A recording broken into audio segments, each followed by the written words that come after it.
they know grammar rules. Theoretically, they know vocabulary. But when it comes to speaking, it doesn't work. Yeah, but children are allowed to make mistakes. I am not, because I'm an adult. People from all around the world, they don't have good English and they are not afraid of speaking. Polish people have this language barrier. She said all the students do is complain about all those mistakes they make. And she said, well, why? Why would you do that? You can make as many mistakes as possible. For me right now, it's important to make you speak. Welcome to the next episode of our AKN podcast, Ask No Nurture. And today we're going to speak with Ewelina, one of our wonderful teachers. Hi, Ewelina. Hi, I'm so happy to be here. So thank you so much for inviting me. Well, honestly speaking, you were one of the first people I thought of when the idea of the podcast struck me. So it's absolutely natural. So who's Ewelina? Ewelina is one of our teachers, and she has been working with us for years, like 3-4. Even more. Even more? Oh my gosh, how fast is it going? Okay, so Ewelina's a wonderful teacher. She's an expert basically in her field, and she's an expert in working with people who have a language barrier. There is something magical in her lessons. So what she does is she makes people speak, even people who have a horrible barrier. But outside of the teaching, she's also a dancer. She travels a lot. She has recently returned from India. And yes. Ewelina's a wonderful teacher. She works with all age groups, all levels. And today we're going to speak with Ewelina about that terrible barrier, because in our Polish education system, it seems that something makes people scared of speaking. And so we come across clients who say they don't want to speak because they're just afraid. And when a student like this comes along, the first thought is, Ewelina's going to make them speak, right? I love them. Exactly. So when I say to Ewelina, listen, I have a new student and this student is afraid of speaking, Ewelina's like, yeah, of course, as long as time allows, I will do it. So the first question I have for you is, what is this barrier and how does it even appear in people? And what do you think we, as teachers, educators, can do to make people overcome it? Yeah, actually, it's a perfect question. And even, as you said, I was in Asia, in India, but also in Indonesia, and I've met lots of people. And one of the Indonesian guys, he told me that he noticed that Polish people have this language barrier, and he doesn't understand why is it like that, because people from all around the world, they don't have good English and they are not afraid of speaking. So what's, let's say, wrong with us?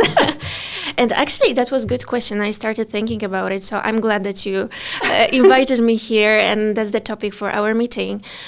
So the first thing that came to my mind is, unfortunately, our education system. It's pretty old-fashioned, and this is the main problem that I struggle with, let's say, during my classes, because students very often, they know grammar rules. They know it perfectly.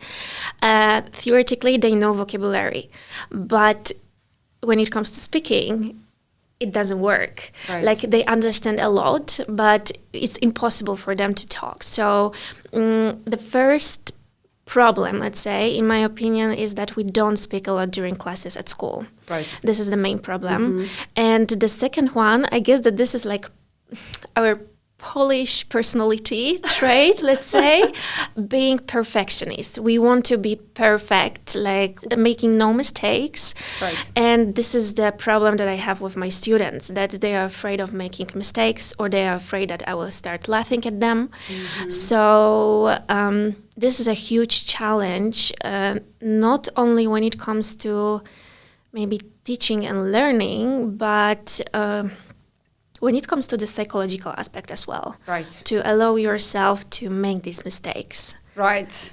And we all know that basically to learn a language, you have to make these mistakes, right? Exactly. I always tell my students or anybody that comes along and says they have a barrier, I said, how did you learn Polish? Did you speak grammatically correctly right from the start? Well, you did not, right? Exactly. But then they're like, yeah, but children are allowed to make mistakes. I am not, because I'm an adult.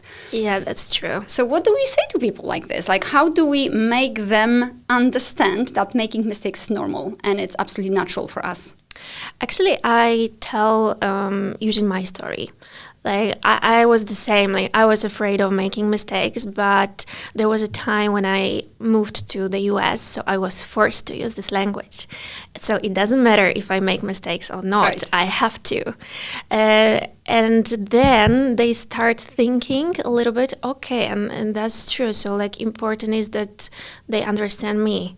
Right. And this grammar will come later. It's like, that's why very often also I tell them that you need to immerse yourself in this language. So that's great that we have some events at school to help them to do so. And it's super important. And then this grammar and vocabulary, it comes naturally. Exactly. But the most important step to make a progress is just to allow yourself to make these mistakes. So yeah, I tell them my story, and usually what I do, and I tell them also during the first class, that you can make as many mistakes as possible. For me right now, it's important to make you speak. And then we'll move to grammar, like step by step, not everything all together. Right. Because you will be lost, confused, and demotivated and everything, like all these bad emotions. So they are surprised sometimes, I guess, that I say something like that, oh my gosh, can I make mistakes? Is it allowed? Yes, it is.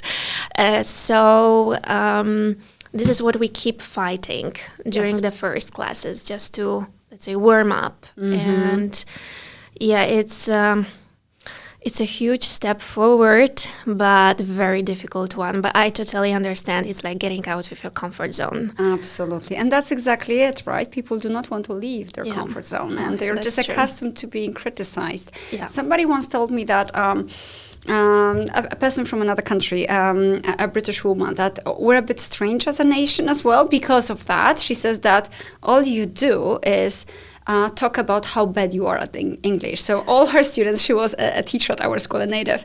She said all the students do is like complain about all those mistakes they make, their imperfect grammar and all that. And she said, well, why? Why would you do that? You came to the lessons to learn. Nobody's going to laugh at you, just as you said, right? Exactly. But there's something that, holds us back, and we just don't want to speak for some reason.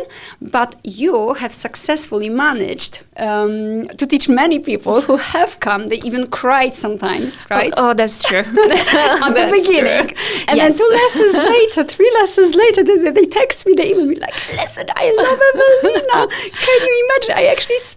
I spoke during the whole hour. So what happens in these lessons? Like, do you just warm up to them and they warm up to you? Do you feel like this is the psychological aspect where they feel very comfortable with you?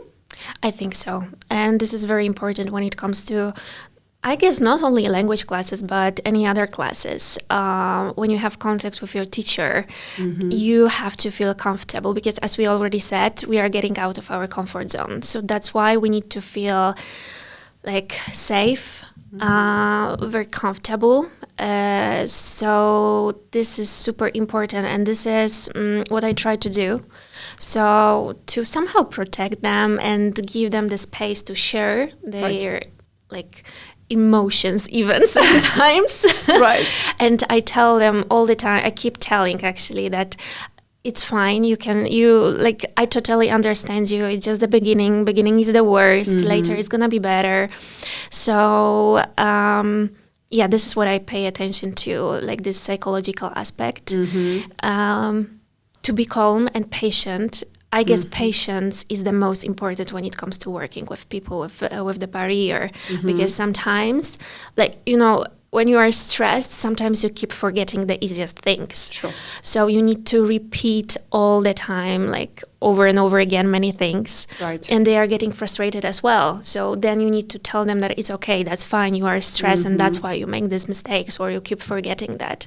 Right. So always you need to make them sure that it's fine, you're doing great, just to give them feedback as well. Oh, and I think this is what's crucial, because if that same mistake happens again and again, it's very easy to even, have a slip out of the tongue, like, oh my gosh, you made that mistake again. But we should not be doing that, right? We need to, show the understanding, right? So that psychological aspect is very important, and making them feel like they can make those mistakes again and again. And I suppose that the note-taking comes in handy here, because I suppose at least that when they see you take the same mistakes again and again, and they work on them at home, later on it may help, right? Yeah, that's true. And also what works, translations from Polish into English, like both when it comes to homework. Right. So for example, what I usually do, I put the sentences that they've made mistake during classes, or sentences with the vocabulary from our class, just to show them how we can use it in practice. Right. And actually, probably all of them, they gave me the feedback that at the very beginning it was super frustrating, super hard, but it works and they can see progress. So, but actually this is also what I tell people who ask me what I can do to overcome my barrier. So just to even try to keep talking to yourself. Yes, that's a very good idea, right? Yes, because like writing, listening, this is one thing, but speaking is totally different. Like it differs a lot. So it's another story. So that's why you have to use this language as much as possible. So talking to yourself, I don't know, shopping list in English, this is also a great idea. Or whatever, you watch something, then summarize it in English. And thanks to that also you can notice which vocabulary you miss, right, or what grammar structures maybe you need. So it's very useful. I used to have this rule because I learned another language, and I would just like make a plan for the whole day, like while taking a shower in that language, because that's what, prompts you to actually use the words that you need in everyday life. And I was telling my students to do the same. And that helps as long as they are consistent and as long as they are determined to do it, right? Exactly. Yeah, that's true. But you're also very good at this. You make people work outside of the class, because there's only so much you can do during the lesson, right? Yes. It's like normally 1, perhaps 2 hours a week, but we have all these other hours, right? So I understand that what you do is you evoke trust in them. Once they trust you, they start to trust you also outside of the class, and so they can do whatever you want them to. And plus, I suppose that it motivates them that they start speaking in class, so they can also start doing things at home, right? Yeah, that's true. And this is crucial, because if you don't do anything at home, I don't want to say that it's impossible to overcome this barrier, but it's going to take definitely much longer. Right. So it's crucial to be systematic as well. And this is what I keep telling them as well at the very beginning. So if you don't do anything at home, like, don't expect that you will make huge progress in a short time. So it's super important, even just to listen to anything. You don't have to understand, just to listen to the radio, podcast, whatever, to have contact with this language. All right, so that takes me to an example. Can you share an example of a person you've taught with a language barrier and where that barrier was actually overcome? Actually, many examples, but I would say that maybe the one that I don't want to say that I'm the most satisfied with, but I had a doubt at the very beginning that, okay, it's going to be hard. So there was a lady, actually she was crying at the very beginning out of stress. I don't remember a person who was stressed like she was during the first class. Literally, she was almost crying. So for me, it was very hard how to do it, to stop her crying, because it's such a big stress. And right now, she talks even to her boss in English. So she's really maybe not super confident, but she keeps talking all the time. And even right now, she had a cover class when I was in Asia, and she was fine with that as well. Excellent. So this is the example, and she's the example that you can do it. If you want, you can do it. But she's also very hardworking, and she did huge work at home. All right. So thanks to that, she managed to overcome it in a really short time. Like after a month, she started talking. So amazing. I was surprised, really, because I thought that it's gonna take definitely longer time, but not. And then when she was telling me the stories from her work, when she used it, because she works with people from all around the world. So I was so proud of her. Oh my gosh, so it's incredible. So yeah, you can do it if you want. Like, very often I hear also this, I would say, misconception that I'm too old to learn. Yes. Oh my so many goodness. students say that. Yes. So no. It's not like that. Of course, children, they can learn faster, definitely faster than we, unfortunately. But it doesn't mean that we can't do it. Right. Like, as long as we're determined, right? Exactly. But this girl, the one that you mentioned, I understand that, she had to trust you as well, because she started to work also outside of the class. And I understand that since she started speaking so quickly, she must have had vocabulary that she learned before, right? Oh, a lot. So it was basically unlocking her potential that was already there, right? Yes. So this means that she has tried on multiple occasions to learn English before, and it was not successful. Do you know why? Has she shared what happened there, like on those previous occasions she was learning? Actually, she told me that she wasn't speaking a lot during that classes. So when people with language barrier come to me, like, for me, the most important is speaking. Later, we start doing other things. But this speaking is the most important. And even recently, she told me that while she's speaking, or when even she listens to me, it's easier for her to catch some vocabulary. Right. So this speaking is the biggest problem that, and from actually many people say me like that previously, like, they didn't speak a lot, and they were doing maybe more grammar exercises, but it wasn't what they expected, actually. And also the notes that we take for them, and this translation exercises that we have after each class. Right. It's also something rather unusual, so it helps them. Right, because this is the genuine sentences they actually say in class, right? Exactly. We just put it down and they can focus on speaking.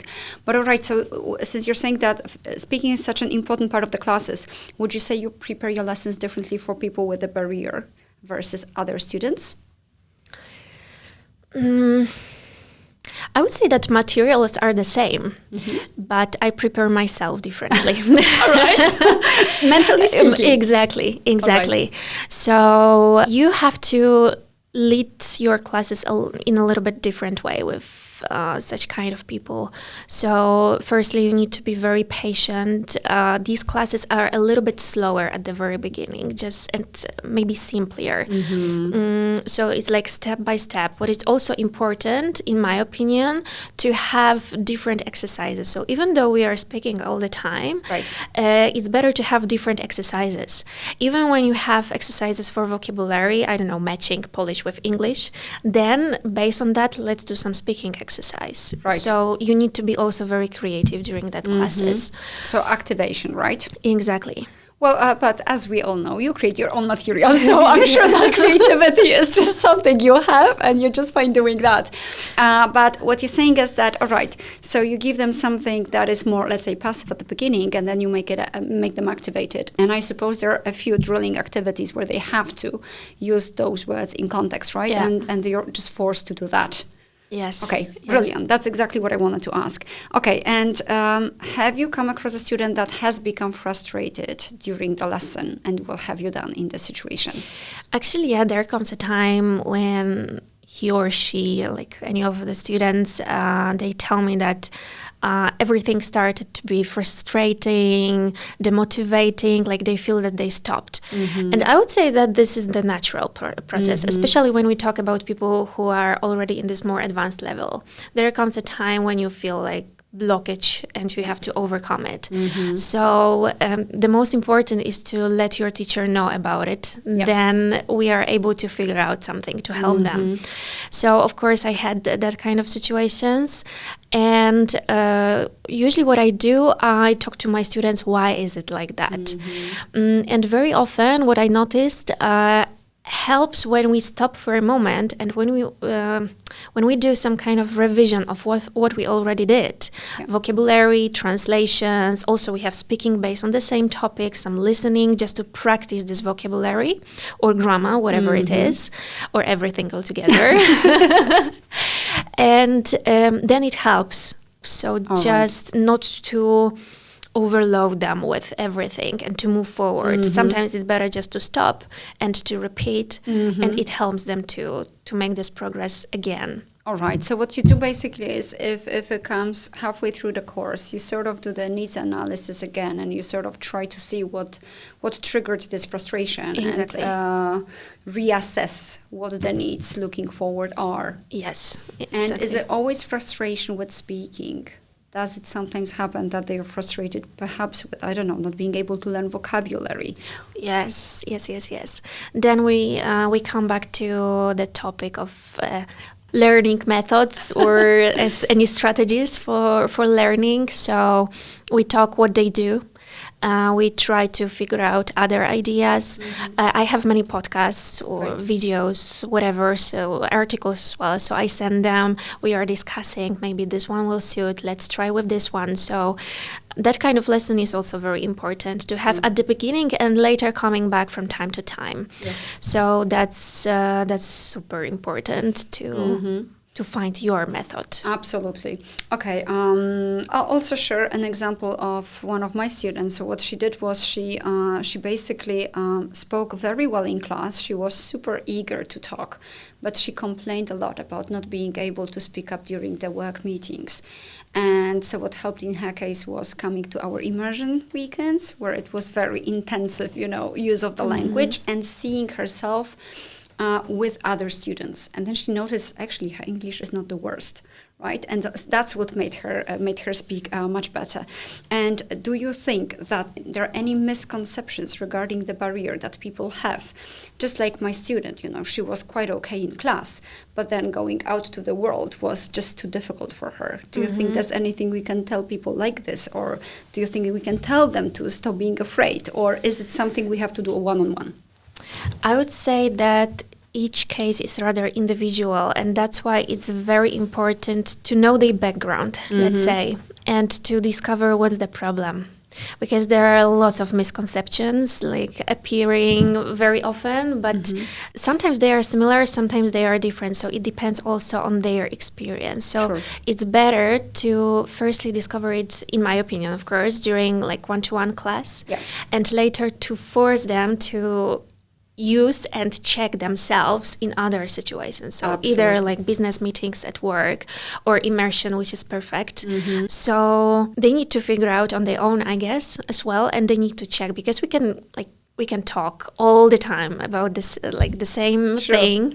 But if they don't believe in it, or if they don't check, then sometimes it can't work. Absolutely. So at the end of the day, they just have to realize the problem, come speak to a specialist. Exactly. Preferably one-on-one first, because in a group it is going to be harder. Oh, yes, that's true. And then find the right specialist, right? Because a lot of them say that they have been to plenty of different schools before and it just didn't work. Yes, that's true. Absolutely. Great. Evelina, thank you very much for answering all those questions. It was very nice having you, and I hope to see you in another one. I hope as well. Thank you so much. Thank you.